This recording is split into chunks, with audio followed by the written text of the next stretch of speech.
Hi, Gaye DeRusso, the Majestic rider. So today I'm going to talk to you about inside turns. You'll see them all over YouTube. Somebody said I didn't have a video, so I figured I'd make a video on it. We want them to turn in towards us because it's more respectable, and they give us two eyes instead of them turning their hindquarters to us. So as you do it, you can always teach the horse in the beginning with a rope, so I can show you that with another horse, how to help you get the inside turns instead of just running them around like crazy until they get tired to turn in. Once you get it, there's a couple ways you can do it. When the horse is out there, you can walk parallel with the horse, but you always have to stay more towards the center of the arena. A lot of people do that wrong, and as they're walking parallel with the horse, they come at the horse because the horse is going around a circle. And so they don't realize that the horse is going around the circle of the turn, so when they're trying to walk parallel, they actually walk at the horse every time, and it makes the horse, from the pressure of the person being close, go towards the fence and turn the opposite way. So as you're walking parallel, you're always walking more towards the center of the arena, and you catch the horse's eye. So you keep walking until that horse stops and looks at you. Once they stop and look at you, you back up to draw the horse in. Then you point the direction you want them to go, and you block the other direction. So this is what would happen, and then I'll show you with the horse that's over there. So the horse is going, I would walk parallel with it. I catch its eye, it stops, I back up a little bit to draw it in, and then I point and block the other direction. So I still keep going the same way. So when I walked parallel with it, I was left, I backed up a little bit, and then I continued to walk left to block that horse's direction so he knows where he's supposed to go. You have to be clear, and you have to be somewhat quick about it, because if you kind of diddle-daddle, the horse gets confused and doesn't know what you want to do. So everything you do needs to be clear and as precise as you can make it. If you're not sure, then the horse is unsure. So let's see how it goes. He's like, who are you talking to? So I'll try and do it at the gate so you can see it there. And with him, I just call his name, and that works pretty well. Okay, so I'm going to walk parallel with him, so to the left, Penny, and I point, and then I block the other direction. So I kept going left the whole time. Okay.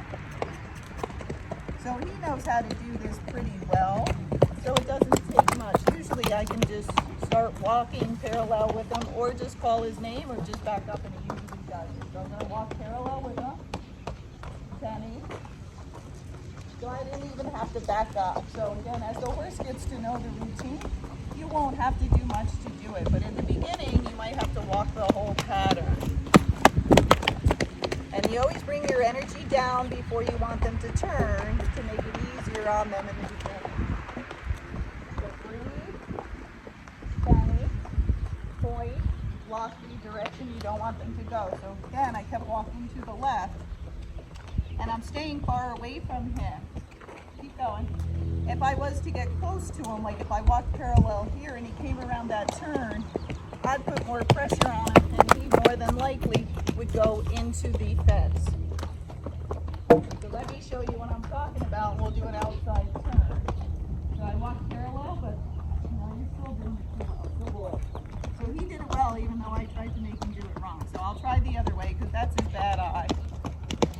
And it's hard when they're trying to do the right thing to make them do the wrong thing just so you can see it. So I'm going to walk parallel with them. And I'm going to walk at him. He's like, no, Gaye, with you, I'm not going to do the wrong thing. So, but normally the horse would turn into the fence. With me, keep going. He knows what he's supposed to do, so he keeps doing the right thing. Parallel with them, but stay in the middle, Penny. And then I don't switch the stick. A lot of people get ahead of themselves. I don't switch the stick until he looks in at me to the other hand. So you see the stick's in my right hand. So watch me as I turn him to see when I change the stick.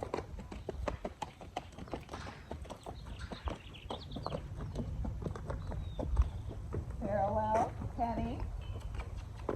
Now is when I changed the stick, once I got his attention. again, that time he actually didn't turn as well. He really wasn't paying attention. Usually I don't turn him every single time I go around the arena. I usually go around 3 times.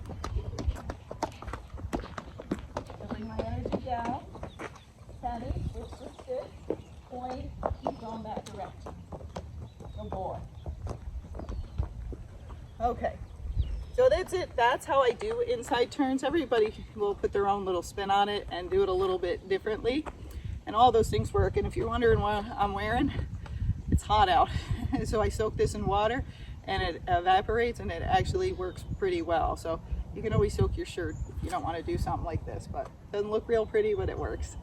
So overall, he did very well, but it's getting the routine. And whenever the trainer teaches the horse, that's how you want to learn it, because people undo training all the time and they confuse the horse. So try to learn what the horse already knows. It's much easier for you than the horse to relearn it, because again, they don't speak English, but you do, so we can explain it to you why we're doing it. But to the horse, if you keep doing it different ways, it confuses them, and then they don't know what's right, what's wrong. Am I supposed to turn in or am I supposed to turn out?